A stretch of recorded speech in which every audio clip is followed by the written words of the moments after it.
ഇപ്പോ എന്റെ അഭിപ്രായത്തിൽ ഒരു തെങ്ങിന്ന് ഒരു ദിവസം 15 ലിറ്റർ കള്ളെങ്കിലും കിട്ടണം. സാധാരണ ഇവിടെ 2 ലിറ്ററൊക്കെ കിട്ടുള്ളൂ. ഇപ്പൊ എന്റെ തെങ്ങുകൾ ഇപ്പോ ഞാൻ പറഞ്ഞില്ലേ, ഒരു കൊല്ലമായിട്ടുള്ളൂ ഞാനിത് ട്രീറ്റ് ചെയ്യാൻ തുടങ്ങി. എന്നിട്ടും 5 ലിറ്ററിന്റെ അടുത്ത് കള്ള് കിട്ടാൻ തുടങ്ങി. അല്ല, ഇതിന്റെ താഴെ 2-3 തെങ്ങ് നമ്മൾ കൊടുത്തിട്ടുണ്ട്. 3 തെങ്ങിന്ന് 10 ലിറ്ററിന്റെ മേലെ ഇപ്പൊ കള്ള് കിട്ടാൻ തുടങ്ങി. അത് ശരിക്കും എന്താ ചെയ്യുന്നത്? അത് ഇത് കള്ള് ഷാപ്പിലൊക്കെ അവർ നമ്മളെ അഭിപ്രായത്തിൽ ഒരു തെങ്ങിന്ന് 15 ലിറ്റർ കള്ള് കിട്ടും.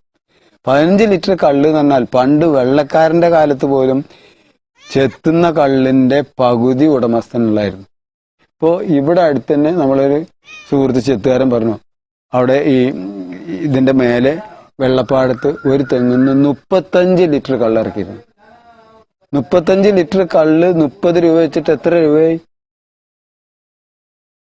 1050 റുപ്യ ഒറ്റ തെങ്ങിന്ന് കിട്ടിയിരുന്നു. പിന്നെ അങ്ങനത്തെ ഒരവസ്ഥയില് ഈ കള്ളിനൊക്കെ യഥാർത്ഥത്തിൽ വളരെ വികൃതമായിട്ടാണ് ഈ വെടക്കാക്കി തനിക്കാക്കുകയാണ് ഈ അബ്കാരികൾ ചെയ്തിട്ടുള്ളത്.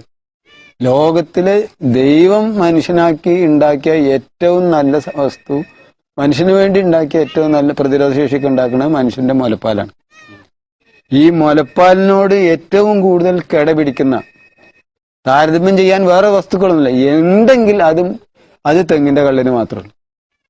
ലോറിക് ആസിഡ് പോലുള്ള അത്യപൂർവങ്ങളായ പല പ്രോട്ടീനുകളും ഈ തെങ്ങിന്റെ കള്ളിലുണ്ട്.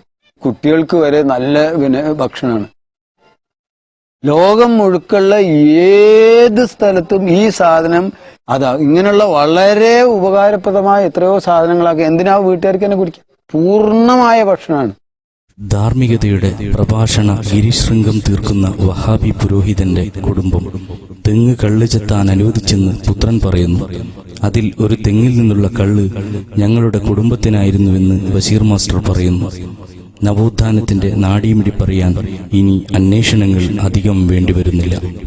നമ്മൾ പണ്ടൊക്കെ എന്റെയൊക്കെ ഉമ്മ പറയാറുണ്ട്, അവരൊക്കെ അപ്പൊ ഒരു ദിവസം ഇയാൾക്കാണെങ്കിൽ 2 തെങ്ങ് വെച്ചിട്ട് ഒരു തെങ്ങ് മറ്റേയാൾക്കാണെങ്കിൽ ഒരു തെങ്ങ് ഇവർക്കാവും.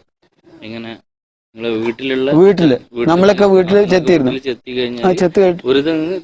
ചെത്തുകൾക്ക് മറ്റേ തെങ്ങ് വീട്ടുകാർ പഴയകാലം മുതൽ ഇത് ഉപയോഗിച്ചിരുന്നു. മാഷെ കുടുംബം ഇതുമായിട്ട് ബന്ധമുണ്ട്, കണക്ഷൻ ഉണ്ട്.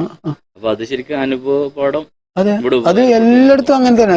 മലബാറിൽ മുഴുവൻ ബ്രിട്ടീഷ് രാജായിരുന്നില്ല, ബ്രിട്ടീഷുകാരുടെ രാജ്യമായിരുന്നല്ലോ മലബാർ.